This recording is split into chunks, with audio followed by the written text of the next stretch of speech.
Welcome back to channel account वाला। और मैं हूं आप सभी का कॉमर्स गुरु डॉक्टर पीके गुप्ता सर। बच्चों, आज का क्लास मेरा अकाउंटिंग इक्वेशन, जिस पर मैं आज क्लास लेने जा रहा हूं, और ये अकाउंटिंग इक्वेशन का मेरा पार्ट 2 होने जा रहा है। वीडियो नंबर 2, लेक्चर 2 है ये। मैं आप सबों को बोला था कि लेक्चर 1 में जो ट्रांजैक्शन मैं यहां लिया हूं वही ट्रांजैक्शन मेरा लेक्चर 2, लेक्चर 3, ठीक है। कम से कम 2 में तो है ही ये सेम प्रॉब्लम। मैं इसको डिलीट नहीं किया बोर्ड से, सेम प्रॉब्लम है लिखना। और इसी प्रॉब्लम को आज मैं आपको इस फॉर्मेट में बनाकर दिखाने जा रहा हूं कि अकाउंटिंग इक्वेशन की प्रॉब्लम को यहां बनाया कैसे जाता है, लिखा कैसे जाता है। बच्चों, सबसे इंपॉर्टेंट चीज मैं आप सभी को क्या सिखाया था इस चैप्टर में? मैं इस चैप्टर में आप लोगों को यह बताया था कि सबसे बड़ा प्रॉब्लम्स जो क्रिएट होता है मैक्सिमम बच्चों के साथ, वो ये क्रिएट होता है कि कैसे यहां पहचाना जाए कि पूरे ट्रांजैक्शन जो यहां दिए हुए हैं उसमें कौन कौन से हमारे एसेट्स हैं, किस किस ट्रांजैक्शन में मेरा एसेट्स दिख रहा है और किस किस में हमारा लायबिलिटी आया हुआ है, कहां कहां एसेट्स और कहां कहां लायबिलिटी है। मैं बोला था कि अगर आप हेडिंग देने तैयार कर लेते हो, ये समझ जाते हो, तो आपका इस चैप्टर की आधा जर्नी पार हो जाता है। ये मैं बखूबी समझा दिया हूं, लेक्चर 2 में बताया था आप सबों को। तो पार्ट 1 वीडियो अगर आप नहीं देखे हो तो फिर डायरेक्ट आपको ये वीडियो समझ में आएगा भी नहीं पूरी तरह से। इसलिए मैं आपको यही सलाह देता हूं कि पहले वीडियो 1 को देखें। सीक्वेंस में जो वीडियो आ रहा है बच्चों, मेरे सारे स्टूडेंट्स जो मुझे फॉलो कर रहे हो, मैं बार बार गाइडलाइन दे रहा हूं कि आप जो सीक्वेंस में वीडियो आया हुआ है उसको सीरियल आप देखें, जहां तहां से वीडियो को मत देखें। अदरवाइज पूरी बात जो 100% समझाने की गारंटी जो मैं दिया करता हूं, गारंटी वर्ड, ठीक है, वो गारंटी फिर फुलफिल नहीं हो पाएगी मेरी। इसीलिए मेरा सुझाव है कि आप हर वीडियो जो बना हुआ है चैप्टर्स का उसको सीक्वेंस में देखें। तो मैं वीडियो नंबर 1 में आप लोगों को यह समझा दिया था कि ट्रांजैक्शंस का 2 एस्पेक्ट, पहले तो 2 एस्पेक्ट को समझना है, अंडरलाइन करना है बच्चों, जो मैं पहले से समझाते आ रहा हूं जर्नल टॉपिक में, कि पहले तो आप ट्रांजैक्शन की जो 2 एस्पेक्ट है उसको पहचानो और फिर अपना दिमाग को 4 पिलर पर सेट कर दो। 4 पिलर के बाहर जाना ही नहीं है आपको। मैं बार बार समझा रहा हूं कि there are only 4 pillar of accounts, और 5वां कुछ होता नहीं है। ये तो मैं बार बार कहते आ रहा हूं, ठीक है। तो 4 पिलर के अकॉर्डिंग ही बात हमको करना है, जिसमें मैं बोला था कि अकाउंटिंग इक्वेशन में केवल 2 पिलर की आवश्यकता पड़ती है। यहां पर अकाउंटिंग इक्वेशन जो दिया गया है उसमें मैं आपको समझाया था कि assets is equal to liabilities plus capital, ये होता है, या कैपिटल प्लस लाइबिलिटी। एसेट्स आपका है, इधर लाइबिलिटी है, ये दोनों इक्वल होते हैं। यही समझाया गया था कि assets equal to capital plus liability, ठीक है। मैं समझाया था कि कैपिटल भी लाइबिलिटी है, ऑनर्स इक्विटी, ठीक है। ये ऑनर के द्वारा दिया गया जो पैसा है, बिजनेस में लगाया गया पैसा, इसलिए इसको ऑनर्स इक्विटी भी हम लोग बोलते हैं, प्रोप्राइटर्स फंड भी बोला जाएगा। तो ये दोनों लाइबिलिटी हैं। देखो, ये इनसाइडर लाइबिलिटी, सॉरी, ये कैपिटल इनसाइडर लाइबिलिटी, और बाकी यहां पर आउटसाइडर लाइबिलिटी है, जो क्रेडिटर्स, बीपी, बीओडी, ये सारे रूप में आएंगे, मिलेंगे हम लोग को। आउटस्टैंडिंग, अनएक्रूड इनकम, ये सब हमारे आउटसाइडर लाइबिलिटी है। देखो, तो कैपिटल भी लाइबिलिटी है, इसलिए दोनों ये लाइबिलिटी है। तो एसेट्स का अमाउंट और लाइबिलिटी की अमाउंट इक्वल होना चाहिए। ये हमारा ए है और ये एल है, ये इक्वल होना चाहिए। तो 4 पिलर में से सिर्फ 2 पिलर की हमको जरूरत यहां पड़ रही है, एसेट्स एंड लायबिलिटी। बाकी 2 पिलर बच गए, E and I. E for expenses losses और आई फॉर इनकम।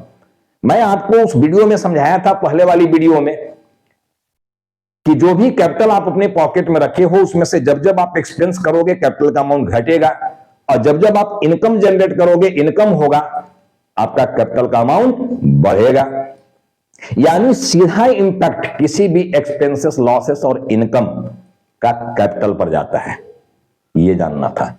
इसलिए 2 पिलर यहां पर नहीं आया। देखो, इनकम और एक्सपेंस यहां नहीं आता है। मैं साथ में समझाया था कि अगर गोल्डन से इसको बनाना चाह रहे हो, पिलर में नहीं जाना चाह रहे हो, जबकि मेरा सुझाव है पिलर में घुसने की प्रयास करो, आगे जो भी काम करो पिलर के अकॉर्डिंग करो, एकदम क्लैरिटी मिलेगा, ये मेरा दावा है आपका। एकदम ट्रांसपेरेंट नजर आएगा अकाउंट, कहीं भी आपको जिग जैग नजर नहीं आएगा अगर आप पिलर को पकड़ के चलते हैं तो, यानी डायमंड रूल को पकड़ के चलते हैं तो। गोल्डन से जाएंगे तो ये हेडिंग बनता है पर्सनल अकाउंट से और रियल अकाउंट से, नॉमिनल से नहीं बनता है बेटे, क्योंकि नॉमिनल में एक्सपेंसेस लॉसेस इनकम आना है तो नॉमिनल से हेडिंग बनेगा नहीं। तो personal account that is person, और रियल अकाउंट समझा चुके थे वहां कि आंख खोलो, नजर दौड़ाओ, जहां भी आपका नजर जा रहा है, जिस चीज को आप देख पा रहे हो, ठीक है, जिसको भी आप देख पा रहे हो पर्सन को छोड़कर, वो सब के सब रियल अकाउंट है, सब रियल है।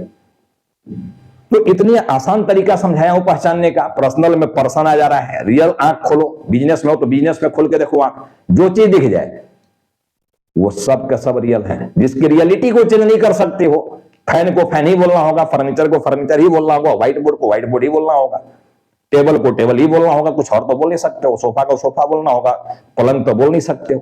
तो रियलिटी है, उसमें कोई रियल अकाउंट है, जिसको हम टच भी कर सकते हैं, सेल भी कर सकते हैं, ये रियल होता है। तो ठीक है, रियल जो आएगा और पर्सनल जो आएगा, तो पर्सनल और रियल इसी से हमारा एसेट्स और लायबिलिटी खड़ा होता है। देखो यहां नॉमिनल से नहीं। बाकी मैं 4 पिलर की बात आपको समझाई दिया। सबसे इंपॉर्टेंट चीज अकाउंटिंग क्वेश्चन में ये हेडिंग था। हेडिंग के बाद गुड्स की बात किए थे हम वीडियो नंबर 1 में। वीडियो नंबर 1 जरूर देखिए आप, तभी आप इसको समझेंगे, इसके आगे की सीरीज को समझेंगे। उसमें स्टॉक को लेकर मैं बहुत सारा चीज बताया हुआ हूं, डीप डिस्कशन किया हुआ है उस वीडियो में, कि गुड्स को स्टॉक से डिनोट करना है। जब जब आप गुड्स परचेज करोगे आपका स्टॉक बढ़ेगा, और जब जब आप गुड्स सेल करोगे आपका स्टॉक घटेगा। और बढ़ना और घटना दोनों कॉस्ट प्राइस पर होगा। मैं एग्जांपल लिया था कि ये मार्कर 30 रुपए में मैं खरीदा हूं 30 में, तो 30 से स्टॉक मेरा बढ़ जाएगा। अब बेचने के लिए इसको हम 30 में भी बेच सकते हैं, तो अगर 30 में ही बेचे हो तो 30 से स्टॉक घट जाएगा। अगर 35 में बेचे हो तो 30 से ही स्टॉक घटेगा, 35 से नहीं, क्योंकि 5 का जो डिफरेंस है वो तो प्रॉफिट है, तो प्रॉफिट का इंपैक्ट तो कैपिटल अकाउंट पर पड़ने वाला है। और अगर इसको 25 में बेच दिया, 30 का है लेकिन 25 में बेच दिया, तो आप तो लॉस अर्न किए हो 5 रुपीज का। तो आपका स्टॉक जो घटेगा वो 30 से घटेगा, 25 से नहीं, क्योंकि कॉस्ट प्राइस तो 30 है। तो बढ़ाना भी कॉस्ट प्राइस से, घटाना भी कॉस्ट प्राइस से। स्टॉक को बढ़ाना भी कैश से, कॉस्ट प्राइस से, और घटाना भी कॉस्ट प्राइस से है। बाकी जो डिफरेंस होंगे, कम में बेचे हो तो लॉस, कैपिटल घट जाएगा, उससे कैपिटल में माइनस कर देना है। और अगर ज्यादा में बेचे हो कॉस्ट से तो प्रॉफिट, गेन, इनकम जो भी कह लो, उससे कैपिटल बढ़ जाएगा, नहीं कैपिटल में ऐड कर देना है उसको। यही समझाया गया था। मैं बोला था कि अगले वीडियो में ये प्रॉब्लम को मैं बनाकर दिखाऊंगा, तो आज का सबसे इंपॉर्टेंट चीज मेरा इस प्रॉब्लम को बनाकर मैं यहां दिखा रहा हूं। तो आप स्टॉक वाली बात को प्लीज पढ़ लेना, मजा कर भाई, देख लेना आप वीडियो को, वीडियो 1 को, ठीक है ना। अब पहला ट्रांजैक्शन देखो आपका यहां पर आ रहा है, started business. Started business, business start किए हो। अब बेटे बिजनेस स्टार्ट किए हो, ठीक है, 80,000 रुपीज लगाकर कैश में। देखो कैश एक एस्पेक्ट है मेरा, जो कि मेरा क्या है, एसेट्स है। ये एसेट्स है, और यस हमारा लायबिलिटी है। क्यों लायबिलिटी है, तो ऑनर के बुक्स में हम बोले थे ऑनर का नाम नहीं लिखा जाता है, बल्कि ये कैपिटल है। जब जब पैसा इन्वेस्ट करोगे बिजनेस में, कैपिटल, उसको कैपिटल बोला जाएगा। और पर्सनल यूज के लिए जब भी ऑनर पैसा निकालेगा उसको ड्रॉइंग बोला जाना है, ठीक है ना। तो ड्रॉइंग का संबंध भी कैपिटल से है, क्योंकि कैपिटल जो पैसा आप लगाए हो उसी में से आप ड्रॉ कर रहे हो, ठीक है, तो उससे कैपिटल घटेगा। लेकिन ड्रॉइंग की बात नहीं है, अगला जो वीडियो मैं बनाऊंगा वो interest on capital, interest on drawing, ये बहुत सारे कुछ आने वाले हैं उसमें, ठीक है, नए कुछ ट्रांजेक्शन मिलने वाले हैं। बट मैं आज इस ट्रांजेक्शन की बात कर लूं और इसको बना के मैं आपको दिखा दूं, ठीक है। तो यस आपका जो है यहां पर कैपिटल देखो आ गया, कैपिटल से डिनोट करेंगे इसको, जो लायबिलिटी है, और हमारा यहां पर जो कैश है ये एसेट्स है। तो आपके पास देखो फर्म में 80,000 रुपीज कैश। अभी स्टॉक कुछ नहीं है, डेटर कुछ नहीं, फर्नीचर कुछ नहीं है, क्रेडिटर कुछ नहीं है। आपके पास देखो कैपिटल यहां पर जो आ गया, ये 80,000 रुपीज का कैपिटल आ गया। क्योंकि जब आप एंट्री भी करते हो स्टार्टेड बिजनेस विद कैश का, तो एंट्री करते हो cash account debit to capital. एक साइड कैश रहता है डेबिट साइड, तो क्रेडिट साइड रहता है कैपिटल। तो हमारे बिजनेस में कैश आया है कैपिटल के रूप में, तो देखो कैश में भी 80 आ गया, कैपिटल में भी 80 आ गया, यानी एसेट्स में भी 80 है, लायबिलिटी में भी 80 है, दोनों इक्वल हो गए। और यही तो इक्वेशन बता रहा है कि एसेट्स इक्वल टू होता है लायबिलिटी, दोनों इक्वल होते हैं, तो अभी इक्वल है मेरा। अब मैं सेकेंड ट्रांजेक्शन की बात कर रहा हूं। देखो सेकेंड ट्रांजेक्शन क्या है, गुड्स परचेज्ड, गुड्स परचेज्ड। अब देखो बेटे, गुड्स खरीदे हो, गुड्स कितने का, 15,000 का, कैश पेमेंट किए हो आप, तो गुड्स को किससे डिनोट करना था, स्टॉक से। और स्टॉक हमारा कौन सा पिलर में है, ए पिलर में, एसेट्स है। तो मेरे पास एसेट्स आया देखो 15,000 रुपीज का स्टॉक के रूप में, स्टॉक के रूप में 15,000 रुपीज का स्टॉक आ गया। लेकिन बेटे समझो, आप फ्री में तो खरीदे नहीं हो ना, पैसा लगा है ना, और इमीडिएट आप कैश पेमेंट कर दिए हो, ठीक है, तो आपका कैश बैलेंस क्या हो जाएगा, कम हो जाएगा। तो देखो कैश को हम माइनस कर देंगे यहां पर 15,000 से, ये माइनस हो जाएगा। देखो तो दो इंपैक्ट इसका कहां कहां पड़ गया, कैश पर, दूसरा स्टॉक पर। डेटर में कुछ नहीं है अभी, फर्नीचर में कुछ नहीं है, क्रेडिटर में कुछ नहीं है, कैपिटल में कुछ नहीं है। अब देखो हमारा जो न्यू इक्वेशन बन के आ गया, ये कैश हमारे हैंड में बच रहा है 65,000 रुपीज, स्टॉक हमारे पास आ गया 15,000 रुपीज का, डेटर कुछ नहीं है अभी, फर्नीचर नहीं है, क्रेडिटर नहीं है, लेकिन कैपिटल में अभी हमारा एज इट इज 80,000 रुपीज है। और आपका ये न्यू इक्वेशन बनकर आ गया, न्यू इक्वेशन ये बनकर आ गया बेटे। देखो अरे वेरी सिंपल, बहुत ही सिंपल चीज है। देखो अकाउंटिंग क्वेश्चन कोई टफ चीज नहीं है, और टफ तो भूलिए जाना। मेरे क्लास में अगर रियलिटी में आप मजे में क्लास को देख रहे हो यार, तो टफ चीज तो भूलिए जाना। मेरे से पूछोगे सर कौन सा चैप्टर टफ है, मैं बोलूंगा कोई भी नहीं है। लेकिन जब आगे स्कूल जाना तो समझना कौन सा चैप्टर टफ है या इजी है, कैसे लोग करा रहे हैं, क्या पढ़ा रहे हैं, ये आपको समझ में आने लगेगा। कंपेयर कर लेना, मैं जो क्लास दे रहा हूं और जब क्लास आप स्कूल में करोगे, कंपेयर कर लेना यार, मैं कुछ नहीं बोलूंगा अभी, कंपेयर करना। और बहुत अच्छा लग जाए कि नहीं सर आप जो बना रहे हैं वीडियो, जो क्लास दे रहे हैं, उस क्लास में रियल में कोई दम है, अगर ऐसा आपको लगता है तो कमेंट जरूर कर देना, और शेयर तो कर ही देना यार, सब्सक्राइब भी करना, सब्सक्राइब करना, ताकि नए नए वीडियो यार मिलते रहे आपको, समय पर आता रहे, उसका मैसेज आपको जाता रहे, ये कर देना है आपको। चलो ठीक है।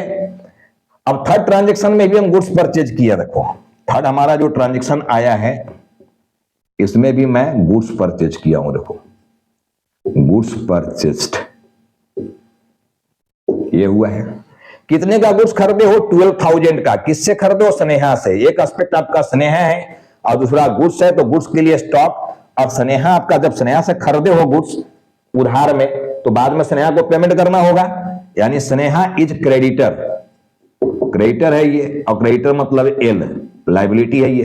तो एक लायबिलिटी आपके पास 12,000 का आ रहा है, उधार ट्रांजेक्शन है ना, नाम ना दिया हुआ है यार, गुड्स परचेज किए हुए हो स्नेहा से, तो मैं बोला था कि परचेज और सेल में नाम दे दे, और फॉर कैश नहीं लिखा रहे, कैश पेमेंट नहीं लिखा रहे, तो ये मान लेना चाहिए कि उधार में लेन देन हुआ है, क्रेडिट ट्रांजेक्शन है। मैं ये भी समझाया था कि basically account is based on assumptions also, accounts मान्यता पर, एजम्पशन पर भी आधारित है।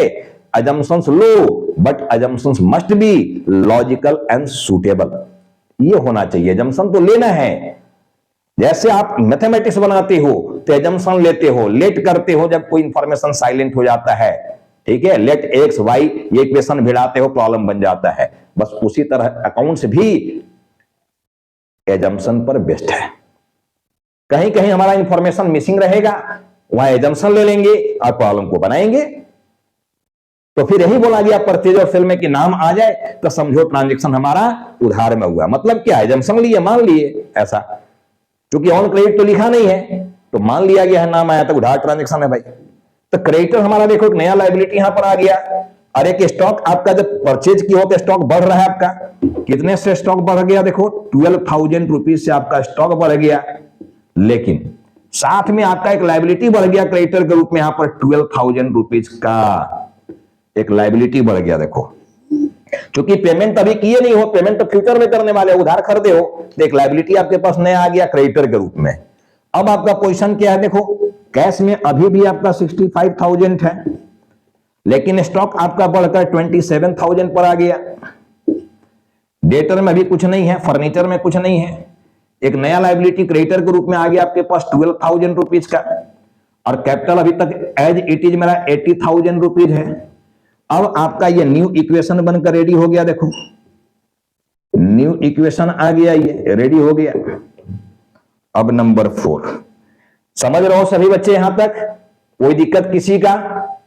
भाई दिक्कत हो, मैं बार बार कह रहा हूं, कमेंट सेक्शन में जाओ, कमेंट करो, मैं उसको देखूंगा, रिप्लाई करूंगा, इसमें कोई शक नहीं है, रिप्लाई करूंगा। कमेंट करोगे तो बिंदास कमेंट करो यार, मैं उसकी रिप्लाई दूंगा आप सबों को। अब मेरा देखो नेक्स्ट ट्रांजेक्शन आ गया गुड्स बेचने को लेकर, गुड्स सोल्ड किया, गुड्स सोल्ड। अब सोल्ड में ही कहानी है देखो, क्योंकि सोल्ड में अगर आप मोर देन कॉस्ट या लेस देन कॉस्ट में सेल करोगे तो प्रॉफिट लॉस की बात वहां आ जाएगा, और उसका सीधा इंपैक्ट कहां जाने वाला है? कैपिटल अकाउंट में, वहां इंपैक्ट जाएगा कैपिटल अकाउंट में, ठीक है ना? तो आप देखो सेल जो किए हो, कैश में सेल किए हो 7,000 रुपीज, या सेल किए हो 10,000 रुपीज में, जब जिसका कॉस्ट प्राइस कितना है 7,000 रुपीज, यानी 7,000 के गुड्स को 10,000 में बेचे हो, 7,000 का 10,000 में बेचे हो, तो जो डिफरेंस हमारा 3,000 का है वो तो प्रॉफिट है क्या? पैसा भी इमीडिएट आ जा रहा है क्योंकि कैश में बेचे हो, तो कैश इमीडिएट कितना आ रहा है आपके पास? 10,000। 7,000 का चीज को आप 10,000 में बेचे हो तो 10,000 रुपीज कैश में आ रहा है, तो कैश तो आपका बढ़ जाएगा। देखो 10,000 से एक इंपैक्ट यहां कैश पर आपका पड़ गया कि कैश 10,000 से बढ़ गया आपका, एक ये हो गया। दूसरा आपका स्टॉक घटेगा, बेटे अब यही दिमाग लगाना सभी लोग, स्टॉक घटेगा, स्टॉक घटेगा, लेकिन कितने से? कितने से स्टॉक घटेगा? 10,000 से। मैं पहला वीडियो में भी समझाया, यहां भी रिपीट किया कि जब भी स्टॉक बढ़ेगा या जब भी स्टॉक घटेगा, कॉस्ट प्राइस पर, नॉट सेलिंग प्राइस, ठीक है? डिफरेंस को प्रॉफिट लॉस बोलना है और उसको कैपिटल में एडजस्ट करना है, लेकिन कॉस्ट जब भी हम स्टॉक को बढ़ाएंगे या घटाएंगे कॉस्ट प्राइस पर। तो कॉस्ट कितना दिया हुआ आपका? 7,000। तो स्टॉक आपका जो डिक्रीज करेगा वो 7,000 से, 10,000 से नहीं। तो हम यहां पर क्या करेंगे? स्टॉक में माइनस कर देंगे, देखो 7,000 ये माइनस कर दिए। डेटर में कोई प्रभाव नहीं गया, फर्नीचर में कुछ नहीं है, क्रेडिटर में कुछ नहीं है, लेकिन सभी लोग बताओ ये 3,000 का जो डिफरेंस है जिसको प्रॉफिट बोल रहे हो, उस प्रॉफिट का इंपैक्ट कहां जाएगा? प्रॉफिट से मैं क्या बोला था कि अगर आपके पॉकेट में 10,000 की कैपिटल है तो उसमें से अगर कोई भी एक्सपेंस करोगे तो पॉकेट ढीला हो जाएगा, ढीला मतलब कम होने लगेगा पैसा, और जब जब इनकम कमाओगे पॉकेट टाइट हो जाएगा, बढ़ने लगेगा कैपिटल।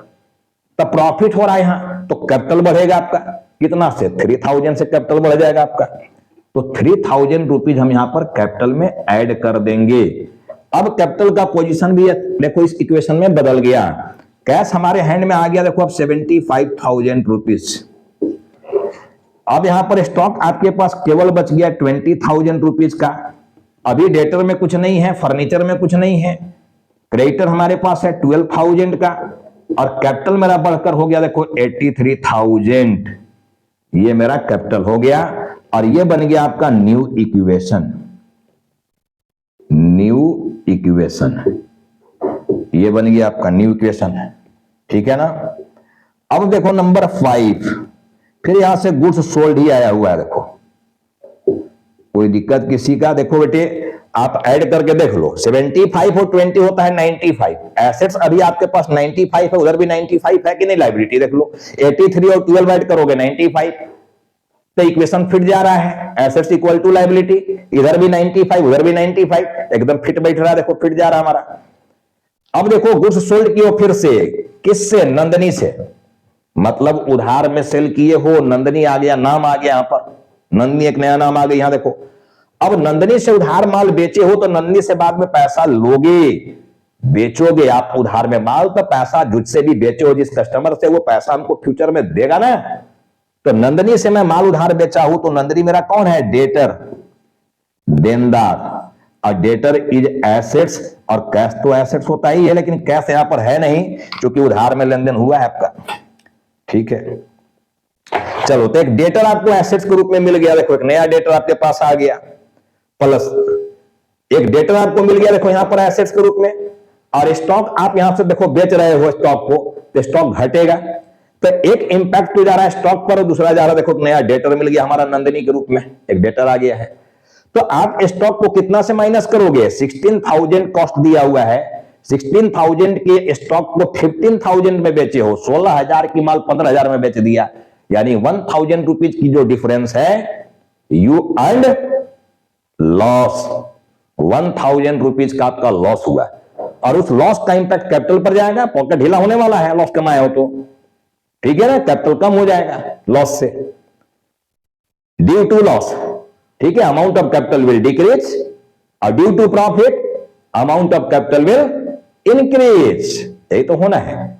तो किसी भी एक्सपेंस लॉस इनकम की जो इंपैक्ट है वो कैपिटल पर जाने वाला है, मैं बार बार ये बात को क्लियर कर रहा हूं। तो इस देखो ट्रांजैक्शन में हमारा स्टॉक कम होगा, लेकिन बेटे सब लोग बताओ कि कॉस्ट प्राइस 16 है जबकि सेलिंग प्राइस 15 है, तो स्टॉक कितने से घटेगा बेचे हैं तो?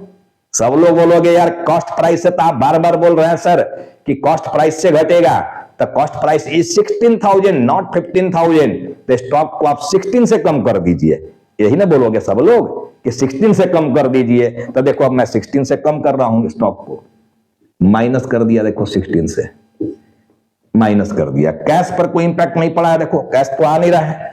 एक नया एसेट्स हमारे पास डेटर के रूप में आ चुकी है, देखो नंदिनी, कितना में बेचे हो इससे? 15,000 में।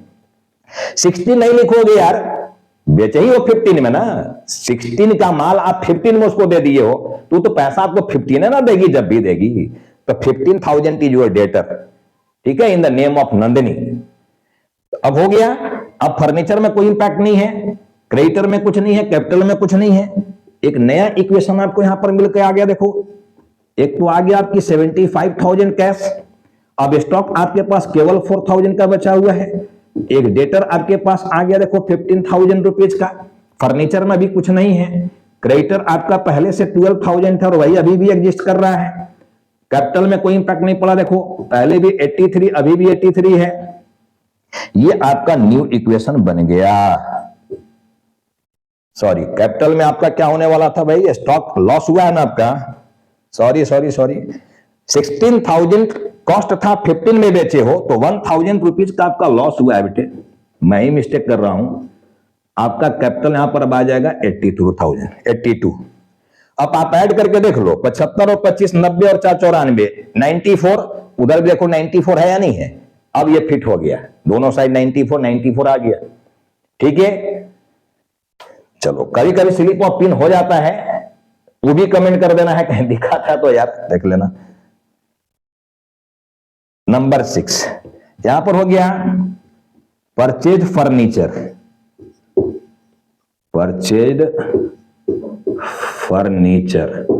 एक ट्रांजेक्शन ये आ गया, देखो बेटे फर्नीचर आपका एसेट्स है, एक नया एसेट्स मिल रहा है 5,000 रुपीज का, तो फर्नीचर में जाके लिख दो 5,000 रुपीज, ये फर्नीचर आप देखो आ गया आपके पास 5,000 रुपीज का। लेकिन आप इमीडिएट कैश पेमेंट कर दिए हो तो आपका कैश माइनस हो जाएगा यहां से 5,000 रुपीज, ये माइनस हो जाएगा, कैश कम हो जाएगा। स्टॉक पर कोई इंपैक्ट नहीं पड़ा, डेटर आपका 15 ही रह गया, आपके पास फर्नीचर के रूप में एक एसेट्स बढ़ा है, लायबिलिटी में कोई अभी इंपैक्ट क्रेडिटर में नहीं पड़ा है, और कैपिटल में भी कोई इंपैक्ट नहीं पड़ा इसका। तो देखो अब क्या हो गया, आपके पास कैश आपके अब हैंड में बच रहा है 70,000, स्टॉक आपके पास 4,000 का बचा हुआ है, आपके पास डेटर 15,000 का है, फर्नीचर के रूप में आपके पास एक नया एसेट जुड़ गया है 5,000 का, क्रेडिटर के रूप में आपके पास लायबिलिटी पहले भी 12,000 थे, 12,000 का अभी भी 12,000 है, कैपिटल आपका घट के आ गया था 82,000 पर, देखो तो ये आपका न्यू इक्वेशन मिल गया, यहां पर न्यू इक्वेशन ये मिल गया आपका। इसके बाद आ गया नंबर 7, देखो पेड सैलरीज। अब सैलरी देखो क्या है, एक्सपेंस है आपका नॉमिनल अकाउंट, तो उसकी तो हेडिंग बना ही नहीं, एक्सपेंस है लेकिन पेमेंट आप इमीडिएट कर दिए हो 4,000 रुपीज, तो कैश आपका ऐसे भी कम होने वाला देखो 4,000 से, तो मैं कैश में माइनस कर दिया देखो 4,000 रुपीज, ये माइनस कर दिया। लेकिन चूंकि एक्सपेंस है ये, तो इसका सीधा इंपैक्ट कैपिटल पर पड़ने वाला है, ये सब लोग जान चुके हो आप कि जब जब एक्सपेंस होगा ड्यू टू एक्सपेंस, ठीक है, amount of capital will decrease, तो कैपिटल का अमाउंट यहां पर डिक्रीज कर दूंगा मैं 4000 रुपीज से, ये डिक्रीज कर दिया देखो। अब यहां पर कैश आपके पास कितना आ गया 66,000 का, आपके पास अब कैश यही बचा हुआ है 66। स्टॉक आपके पास बचा हुआ है 4000 रुपीज का, 4000। डेटर आपके पास 15 का है, फर्नीचर आपके पास 5000 का है, क्रेडिटर आपके पास 12,000 का है, और आपका घट के आ गया देखो 78,000 आपका पहुंच गया कैपिटल माइनस होके 78,000 ये आ गया। तो आपका एक इक्वेशन यहां पर मिल गया देखो, न्यू इक्वेशन ये है, ये न्यू इक्वेशन आपको मिल गया। अब लास्ट ट्रांजेक्शन इस प्रॉब्लम का मेरा है रेंट रिसिप्ट, रेंट रिसिप्ट ये हमारा है देखो लास्ट ट्रांजेक्शन रेंट रिसिप्ट। अब देखो पैसा हमको 7,000 मिला है रेंट के नाम पर, तो कैश बैलेंस हमारा बढ़ जाएगा देखो, कैश बैलेंस आपका 7,000 से बढ़ जाएगा। और चूंकि बेटे ये इनकम हुआ है तो पॉकेट भी मेरा टाइट होने वाला है, यानी कैपिटल बढ़ने वाला है, इनकम मिला रेंट के रूप में इनकम मिला तो मेरा कैपिटल बढ़ने वाला है 7,000 रुपीज से, देखो ये बढ़ जाएगा 7,000 से, ये बढ़ जाएगा। अब आपका फाइनल इक्वेशन आ गया देखो, कैश बढ़ के कितना पर चला गया 73 पर, 66 प्लस 7 जोड़ दोगे तो ये आ गया 73। स्टॉक आपके पास 4,000 का ही रह गया, डेटर आपके पास 15,000 का है, कैश फर्नीचर आपके पास 5,000 रुपीज का है, क्रेडिटर आपके पास 12,000 रुपीज का है, और कैपिटल अब हो गया देखो 85,000, 78 प्लस 7 करोगे तो आपका 85,000 रुपीज आ गया देखो कैपिटल में। तो फाइनल इक्वेशन जो हमारा न्यू इक्वेशन यहां पर बन गया, न्यू इक्वेशन ये जो बना मेरा फाइनल, यही फाइनल बन गया। आप देख लो 73,000, 4,000, 15,000 एंड 5,000 ये चार हमारा एसेट्स है देखो। तो 73 और 4 77, 77 और 5 कितना हो गया 82, 82 एंड 15 97, और उधर भी ऐड करके आप देख लो 97 है, यानी एसेट्स और लायबिलिटी इक्वल है देखो, दोनों साइड 97 97 आ गया, 97,000 ये आ गया, ठीक है ना 97,000 क्लियर हो गया। तो होप कि आपको ये प्रॉब्लम समझ में आया होगा कि प्रॉब्लम कैसे बनाया जाएगा, और ये भी समझ में आया होगा कि इस चैप्टर में सबसे इंपॉर्टेंट चीज क्या था कि जो भी ट्रांजैक्शन दिया हुआ था उसका दो एस्पेक्ट पहचान कर ये पहचानना कि उसमें कौन एसेट्स है और कौन लायबिलिटी है, यानी हेडिंग कैसे दिया जाए, ये पहचानना सबसे इंपॉर्टेंट चीज था। ये पहचानने सीख गए तो लगभग काम आपका दुरुस्त हो जाता है, लगभग बात आपका कंप्लीट होने लगता है। तो इसको पकड़ने की कोशिश कीजिए, एक दो प्रॉब्लम और जब बनाएंगे हम लोग तो आप लोग साथ साथ समझ जाएंगे कि हाँ कैसे हेडिंग आ रहा है ये, ठीक है ना। तो आज का वीडियो को मैं अब यहीं पर स्टॉप कर रहा हूं। देखो ये हमारा पार्ट 1 सीरीज नहीं है भाई, अभी तक पार्ट 1 ही चल रहा था, लेकिन ये पार्ट 2 सीरीज है, रखना मैं चेंज नहीं कर पाया हूं नाम, बट ये पार्ट 2 सीरीज है, पार्ट 1 नहीं है, रखना भाई, ठीक है। मैं लिखना भूल गया, ये लेक्चर 2 है, लेक्चर 1 नहीं, ठीक है ना। तो होप कि आप लोग इस वीडियो से बहुत कुछ सीखेंगे, अगर इसको ठीक से आप देख रहे हैं तो बहुत कुछ आप इससे सीखेंगे, इसमें कोई डाउट नहीं है, बहुत कुछ सीख जाएंगे आप इससे। और कुछ कमी अगर है तो मैं बार बार आप लोगों को बोलता हूं कि भाई आप कमेंट सेक्शन में जाके कमेंट करो, पसंद आता है वीडियो तो लाइक करो। नेक्स्ट क्लास में हम लोग फिर मिलेंगे एक नए ट्रांजैक्शन के साथ, ठीक है। तब तक सबको जय हिंद।